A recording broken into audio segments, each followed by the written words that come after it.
Calculating route. Please proceed to highlighted route.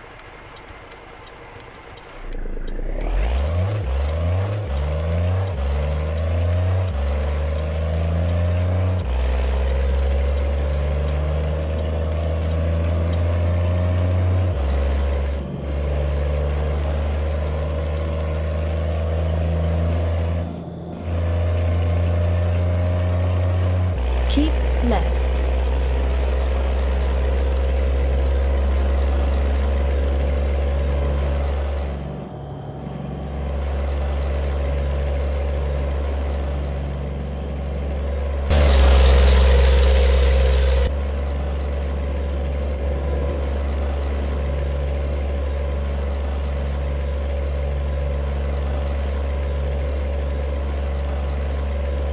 Keep left.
left.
Keep left.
doing interviews with early cast members and writers.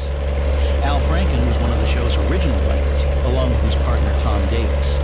He worked as a writer and occasional performer during the show's first 5 years, then returned in 1985 as both writer and performer for another 10 years.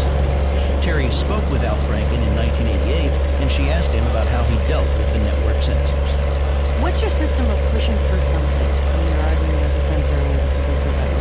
You can make a strong case about why it's really not in bad taste. Explain what the joke is.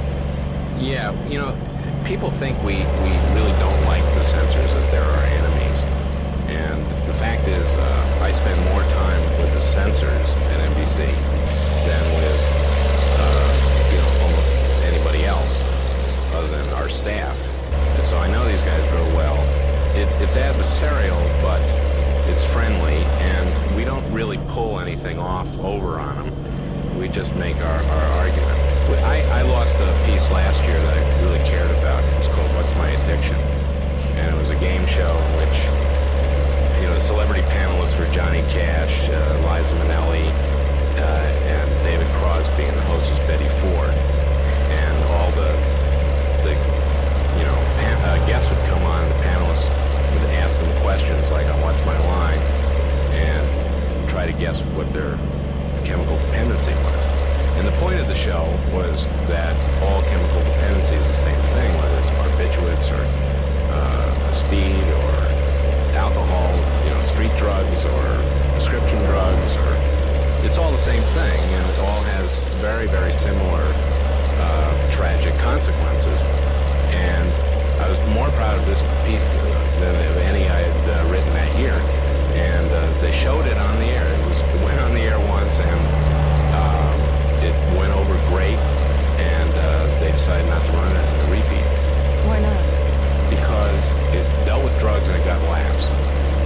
And there is this prejudice against comedy, which is if you do comedy, therefore it isn't serious. They're just two separate things.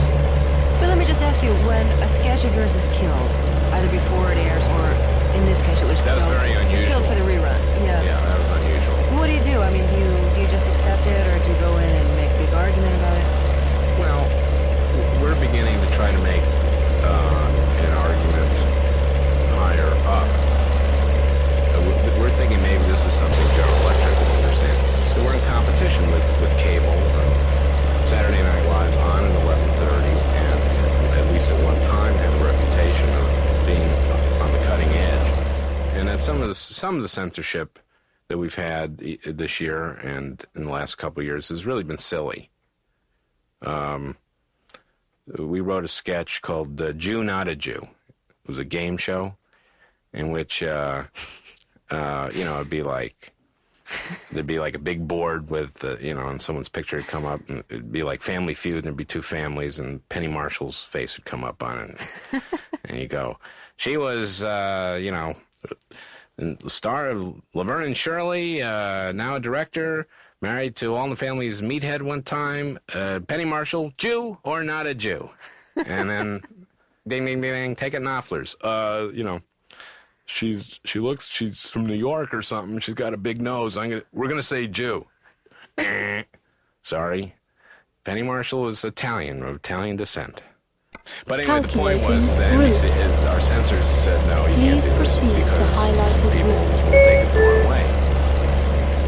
And we're just saying, well, yeah, but it's not intended to be anti-Semitic. I'm Jewish. I wrote it, I'm Jewish. This is what we used to do at home when we were sitting at home.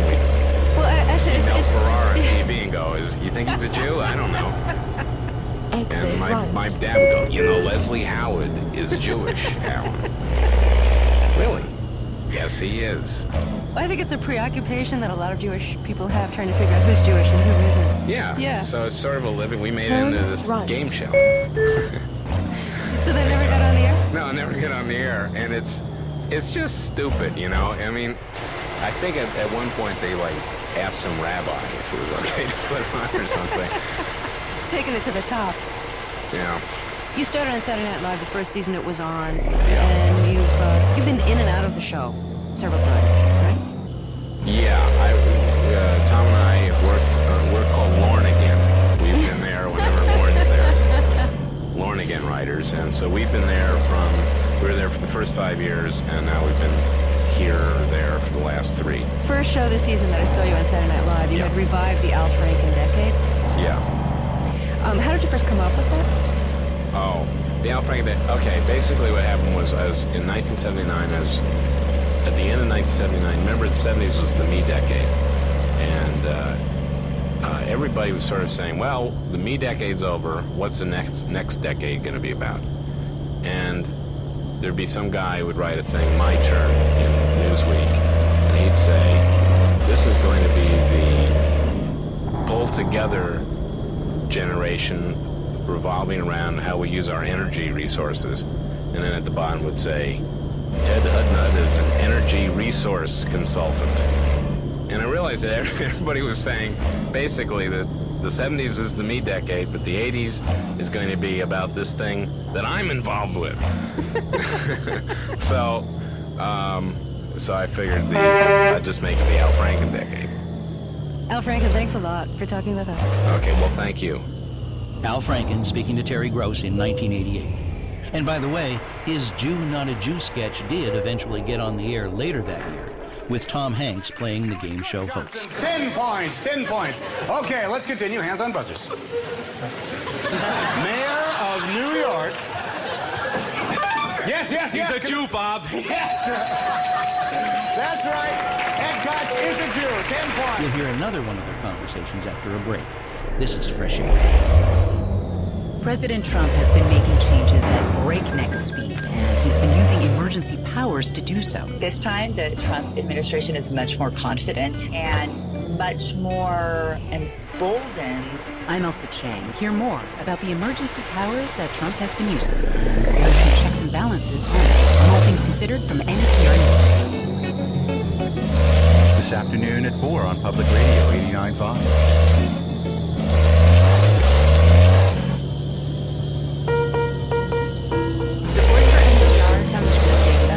And from Jarl and Carol Lamont, focusing on civil liberties, foster youth, public radio, and the arts.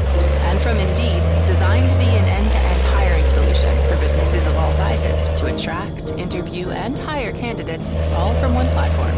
Learn more at Indeed.com/NPR. This is Fresh Air. When Al Franken spoke to Terry again in 1992, he was a more prominent performer on Saturday Night Live. He satirized the recovery movement through his character Stuart Smalley. Stuart was a caring nurturer who was addicted to 12-step programs and dispensed advice on how to keep a positive attitude. Franken even wrote a book of Stuart's daily affirmations and released an audio tape of his guided visualizations. Both of those works were titled, "I'm Good Enough, I'm Smart Enough, and Doggone It, People Like Me." I'm going to do a great guided visualization tape, and I'm going to help people because I'm good enough, I'm smart enough, and doggone it, people like me. Hello, I'm Stuart Smalley, and welcome to You're Good Enough, You're Smart Enough, and Doggone It, People Like You, a healing journey through the dysfunctional forest and other guided visualizations. It's a long title, but that's okay. It's appropriate. Now, before we go any further in this tape, I do want to start with a little warning. Guided visualizations are powerful stuff. And hopefully the visualizations on this tape will transport the you inside of you, or whatever, and free that inside person to be the best you inside of you that you can be. But I think I would be remiss if I did not tell you that I am not a licensed therapist, and while I am being paid to do this, I am not a professional in the therapeutic sense. And I do worry that I will misuse this power and really screw somebody up, accidentally. And how did you come up with the kind of whiny voice that you use for the character?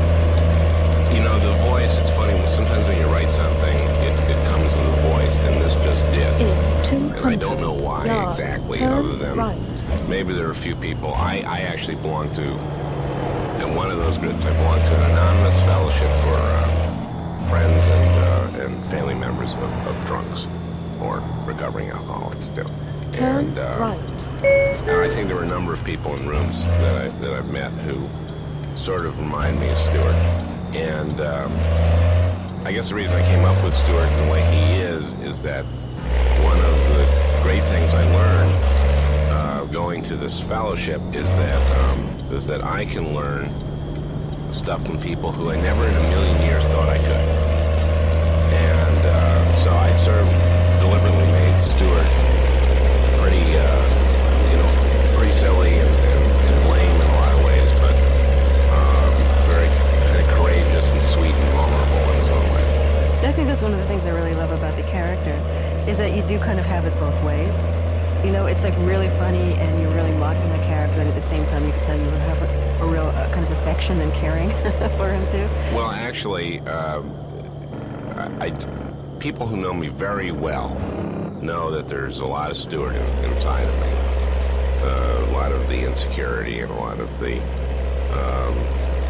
self-doubt and all that stuff. And I think it's in a lot of people, because I think there are parts of all of us that are very vulnerable and very, can be stupid at times. And I think it's okay, it's fine to give yourself permission to do that and not, beat yourself up.